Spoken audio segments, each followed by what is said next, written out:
Oui, non, mais certainement, mais qu'on soit d'accord, le diesel, c'est l'avenir. Non mais Julien, faut qu'on parle.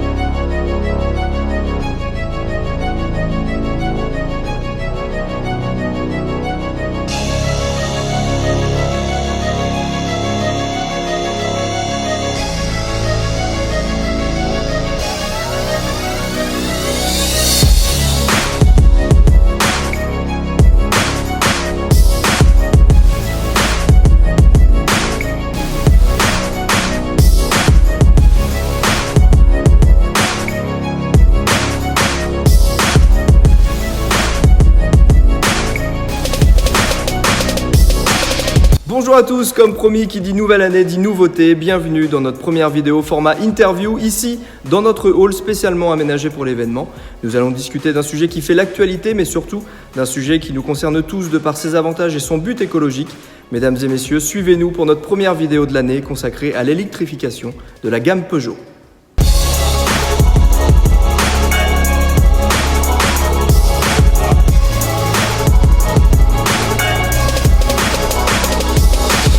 La question se pose de plus en plus, quoi acheter comme voiture en 2021, thermique, hybride ou électrique? On peut rapidement être perdu avec les différents termes et appellations techniques de chaque véhicule. C'est pour cela que nous avons voulu éclaircir toutes ces interrogations pour vous et pour y répondre le plus précisément et le plus juste possible, j'ai fait appel à notre référent électrique chez Peugeot Midi Auto Vernon.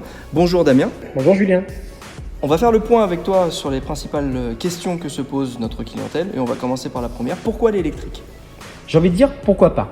Aujourd'hui, on est sur une technologie qui est plus qu'aboutie. On va pouvoir proposer des véhicules qui vont avoir jusqu'à 350 km d'autonomie pour notre petit i208. On va avoir un véhicule comme le i2008 qui peut proposer 310 km. En ce qui concerne les véhicules hybrides rechargeables, 3008, 508, 508 SW, on va pouvoir proposer jusqu'à 59 km d'autonomie en cycle périurbain et urbain. Au niveau de l'autonomie maintenant, de quoi parle-t-on ? On va parler d'un cycle de roulage réel. Qu'est-ce que j'appelle réel? C'est-à-dire un cycle urbain, périurbain, national, départemental.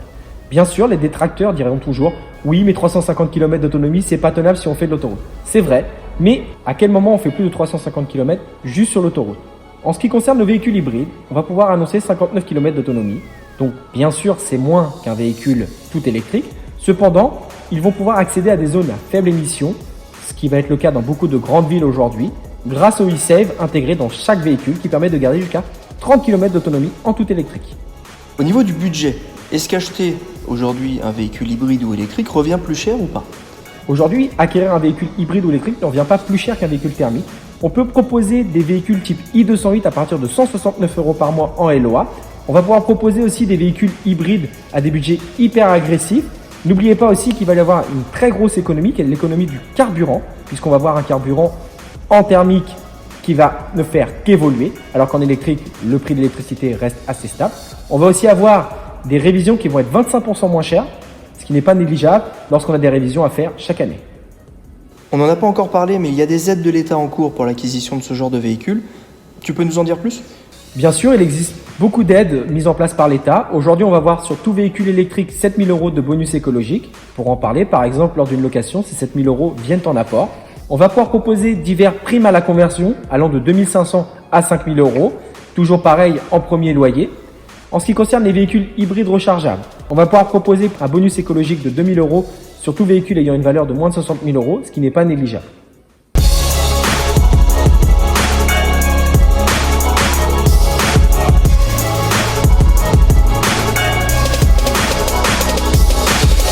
Autre question importante, ce sont les solutions de recharge. Qu'est-ce que tu peux nous dire là-dessus? Je m'attendais à cette question et bien sûr moi, je vais te montrer ce qui existe. Aujourd'hui, on est capable de proposer 3 solutions pour recharger votre véhicule. Première solution, la prise électrique. Seconde solution, la GreenUp. Troisième solution, la Wallbox. Mais en vérité, à quoi ça correspond?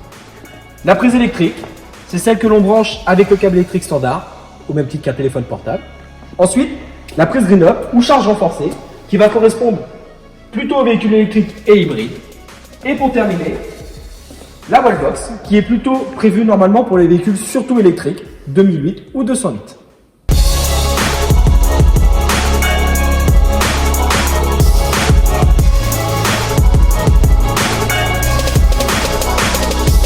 Vous l'aurez compris, la tendance est de passer à la technologie électrique ou hybride, d'autant plus que la gamme chez Peugeot est en train de s'étendre au fur et à mesure des années.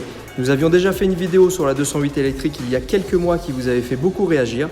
Depuis le 2008 électrique, la 508 et le nouveau 3008 hybride sont désormais disponibles. D'ailleurs Damien, tu peux nous faire un petit tour du propriétaire? Moi pendant ce temps-là, je vais recharger mes batteries. Vous l'aurez compris, c'est pas facile tous les jours. Je vous en prie, suivez-moi. Tout d'abord, les véhicules 100% électriques, notre i208 et notre i2008, disponibles en 4 versions, i-Active, i-Allure, i-GT, i-GT-PAC. Ensuite, les versions hybrides. Notre 508 qui se fait en 225 chevaux en version SW ou berline. Et pour terminer, le chouchou de la clientèle, le 3008, qui va aussi être proposé en 225 chevaux ou en 300 chevaux, en 4 roues motrices, quelque chose d'unique chez Peugeot. Julien, réveille-toi. Oh, excuse-moi.